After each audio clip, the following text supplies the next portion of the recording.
Olá pessoal, Guilherme Lima, Evolo Papo. Vamos bater um papinho hoje aí sobre a questão da pobreza, né? Então, por que a gente estuda, né, a questão da pobreza na conscienciologia, né? Basicamente a gente faz isso, né, para que a gente viva com dignidade e a gente também tente fazer, né, com que outras pessoas também vivam com dignidade, né?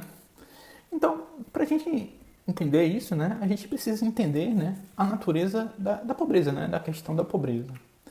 Então, vamos conversar, né, agora sobre programas de renda mínima, né? E programas de renda mínima, eles foram criados, né, para garantir a segurança alimentar e de habitação e para o mínimo necessário, né, para que uma criança ela se desenvolva e um adulto não viva com fome, né? E hoje, né, pouca gente ele se posiciona, né, contra esse benefício. E um dos argumentos mais fortes, né, é justamente o problema, né, relacionado à questão da subnutrição infantil, né? E esse problema, né, é justamente a ideia, né, de que uma criança, ao não ser bem nutrida, né, e se ela já completar a fase adulta subnutrida, né, essa subnutrição ela gera consequências ruins, né, permanentes e deletérias, né, no cérebro da pessoa, né, fazendo justamente com que esse cérebro ele não se desenvolva como pessoas, né, bem nutridas, né. E não adianta, né, mesmo para um adulto depois que passou, né, a infância e a adolescência subnutrido, para esse adulto não vai ter uma forma de compensar isso dando comida para ele, porque isso não vai reverter, né, o efeito deletério, né? E dessa forma, né, é razoável pensar, né, em um programa social que meio que assegure minimamente que as pessoas tenham onde comer e onde morar, né? Mas nem todos são flores, né? Tem vários problemas nessa abordagem, porque basicamente o dinheiro ele não pode ser criado do nada, né? Sem nenhum critério, né? Se o governo, por exemplo, imprimir dinheiro, né, ou criar dinheiro para dar, né, isso vai fazer com que isso não vai fazer com que a produção de coisas subam de forma mágica, né? Pelo contrário, né, quando o governo cria dinheiro, basicamente o dinheiro perde valor, né? E se o governo ele decide, né, criar impostos para ter dinheiro, né, para pagar esses programas sociais, isso também vai ter que vir de algum lugar, né? Na prática, né, a maior parte da arrecadação só pode ser paga, né, pela maioria da população de pessoas pobres, né? Se você fizer as contas, né, você vai ver, né, que é impossível você taxar os mais ricos para manter um país, né? Pois são tão poucas pessoas, né, que por mais que você eventualmente, né, confisque, né, tome todo o patrimônio delas, isso não vai ser suficiente nem para rodar nem um mês dos gastos do governo, né? E como as pessoas mais pobres existem na casa dos milhões, né? Muita gente, é muita gente mesmo. Mesmo que o valor, né, absoluto, né, seja de imposto seja baixo, né? O valor total, né, pago pela maior parte das pessoas é algo bastante alto e expressivo, né?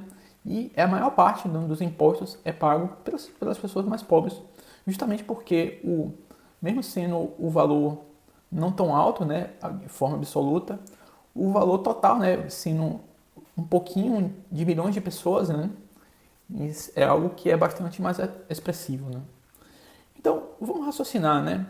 E se o governo confiscar, né, as grandes fortunas, o que será que vai acontecer com a produção, né, na prática, né? Então, na prática, né, se você não fomenta, né, ou pelo menos não atrapalha o empreendedorismo, a prática mostra, né, que a produção cai, né? E quando a produção cai, meu caro, todos estão mais pobres, não importa quanto dinheiro exista, né? E também tem os malucos, né, que meio que defendem a ideia, né, de tentar forçar a produção sem nenhum tipo de recompensa, né? Basicamente apontar uma arma para o empresário e mandar ele tentar produzir alguma coisa aí. E o que poderia dar errado, né? E existe uma coisa humana, né, que é chamada senso de justiça, né? Se uma pessoa que trabalha pouco e uma pessoa que trabalha muito, né, tem a mesma recompensa, né? Por que ela deveria, né, se esforçar e trabalhar mais, né? E tentar forçar, né, a produção artificialmente é meio que uma loucura, né? Porque ao forçar na produção, pode nem existir demanda ou capacidade da população de comprar, né, um determinado bem, né? Então, vamos entender, né, agora um pouco mais sobre como funciona, né, essa tal da mão invisível da economia, né? E isso foi algo falado, né, por Adam Smith, mas que não ajuda a gente a entender, né, como isso ocorre, né? E por que o governo determinar aquilo que deve ser produzido e o preço dela não funciona na prática, né? Porque basicamente o governo não tem como saber atender à vontade das pessoas melhor que as próprias pessoas, né? as pessoas elas buscam, né, gastar o dinheiro delas da forma melhor possível para elas mesmas, né? E o governo não tem a menor condição, né, de dizer o que deve ser produzido, né, de forma melhor do que as próprias pessoas, né? Então, fazendo uma analogia, né, cada pessoa, quando gasta seu dinheiro, ela meio que vota, né, nas coisas que devem ser produzidas, né? Isso em uma analogia com a questão das eleições, né? E tente pensar por um instante, né, como é que 1.000 pessoas, né, ficariam satisfeitas com o planejamento pelo governo se cada um demandasse coisas diferentes em situações diferentes, né? Conforme as pessoas vão preferindo coisas, né, há um ajuste natural e uma otimização da produção, né, daquilo que deve ser produzido, né? E entendendo, né, que a causa da pobreza não é a riqueza, é necessário, né, para criar uma forma de melhorar a vida das pessoas, né? Então pense por um instante, né, que um empreendedor é como se fosse uma galinha dos ovos de ouro, né? E se você matar um empreendedor, né, é como você matar a galinha e ainda querer, né, que ela bote ovos depois de morta, né? E criar riqueza, né, é você aumentar as possibilidades de consumo para todas as pessoas, né? E que criar riqueza, né, torna as pessoas como um todo menos pobres, né? E eventualmente a gente vai existir, né, algumas pessoas que vão poder, né, consumir coisas mais caras e tá tudo bem, né, faz parte, né?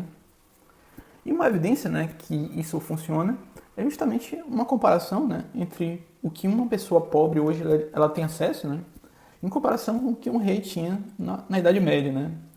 E nessa época, né, mesmo um rei sendo muito rico, né, e se ele pegasse uma doença como sífilis, por exemplo, né, provavelmente o que aconteceria era ele morrer cedo, né? E hoje, com qualquer R$ 10, né, você compra um antibiótico, né?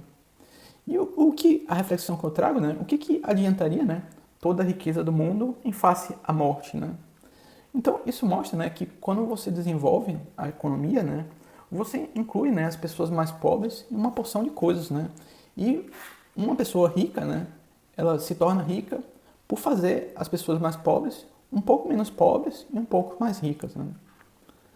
Então, pessoal, era tudo que eu queria dizer por hoje. Se você curtiu, dê o seu like, que ajuda a gente bastante. Se quiser comentar alguma coisa, comenta alguma coisa aí embaixo. Se quiser ajudar a gente, compartilhe esse vídeo, por favor, com mais gente. Então, era tudo que eu tinha para dizer por hoje. Um grande abraço. Tchau, tchau.